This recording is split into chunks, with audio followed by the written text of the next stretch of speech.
लद्दाख में गलवान घाटी में चीन की मक्कारी और धोखे के बाद अब भारत सरकार चीन से आर पार के मूड में आ गई है।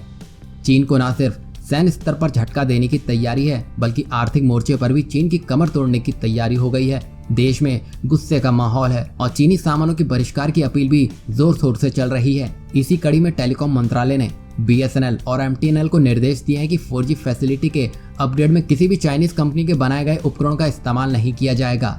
अगर कोई टेंडर दिया गया है तो उसे पूरे टेंडर को सिरे से खारिज कर दिया जाए। और यहाँ भारत सरकार ये चाह रही है कि चीनी उपकरणों को निकाल बाहर किया जाए और अगर कोई ठेका है तो उसको भी रद्द कर दिया जाए।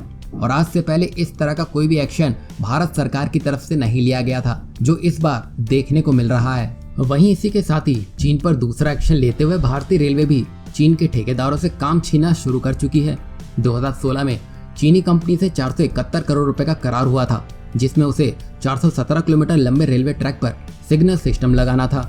भारतीय रेलवे के dedicated freight corridor corporation of India यानी कि DFCCIL ने Beijing national railway research and design institute of signal and communication group को लिमिटेड से करार खत्म कर दिया है।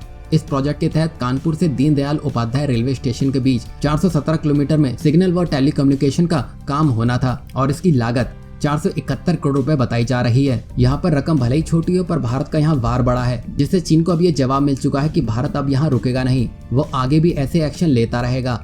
दरअसल भारतीय रेलवे का कहना है कि DFCCIL, जो कि भारतीय रेलवे के अधीन है, उसने खराब प्रदर्शन के कारण चीनी कंपनी के साथ करार को खत्म कर दिया है। अब कुछ ना कुछ तो बताना ही था, तो जो सच था चीन को उससे ही अवगत करवा दिया गया है। और इसी के साथ ही भारत सरकार ने चीन की सॉफ्टवेयर कंपनियों के खिलाफ भी मोर्चा खोल दिया है। भारत सरकार से जुड़ी खुफिया एजेंसियों ने देशवासियों से चीन की 52 एप्लीकेशनों को इस्तेमाल नहीं करने की सलाह दी है। सरकारी एजेंसियों ने कहा है कि SHAREit, clean master, UC browser, gender, TikTok और जूम जैसी चीनी एप्लीकेशन लोगों का डेटा आसानी से चीन तक पहुंचा रही हैं। ऐसे में इन्हें ब्लॉक करने में ही फायदा है। वहीं भारत में चीन को लेकर इस गुस्से से चीन भी बुरी तरह से डर गया है, क्योंकि चीन ने भारत के बाजार के एक बड़े हिस्से पर कब्जा जमा रखा है। ऐसे में अगर चीनी सामानों का बहिष्कार किया जाता है तो चीन को काफी नुकसान उठाना पड़ेगा।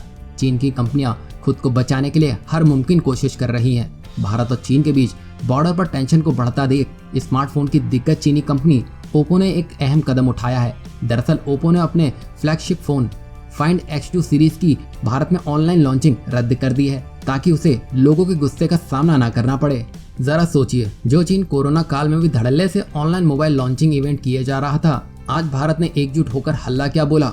ओप्पो ने तो अपना मोबाइल लॉन्च ही डर के मारे रद्द कर दिया। इससे अब आप साफ समझ सकते हैं कि चीन को हराया जा सकता है। बस हम सबको एक होकर आगे बढ़ना होगा। कोरोना के बाद सरकार पहले ही वोकल फॉर लोकल और आत्मनिर्भर भारत जैसे अभियान चला रही है। ऐसे में चीन की आक्रामकता ने भारत सरकार को खुलकर चीन का विरोध करने का अच्छा मौका प्रदान कर दिया है। भारत सरकार इस मौके को भुनाकर लोगों को सिर्फ घरेलू उत्पाद खरीदने के लिए प्रेरित कर रही है। यह सरकार का बेहद सराहनीय कदम है और अगर लोग गंभीरता के साथ चीन का बहिष्कार करने की मुहिम से जुड़े तो आने वाले कुछ दिनों में ही चीन की हेकड़ी निकलना तय है।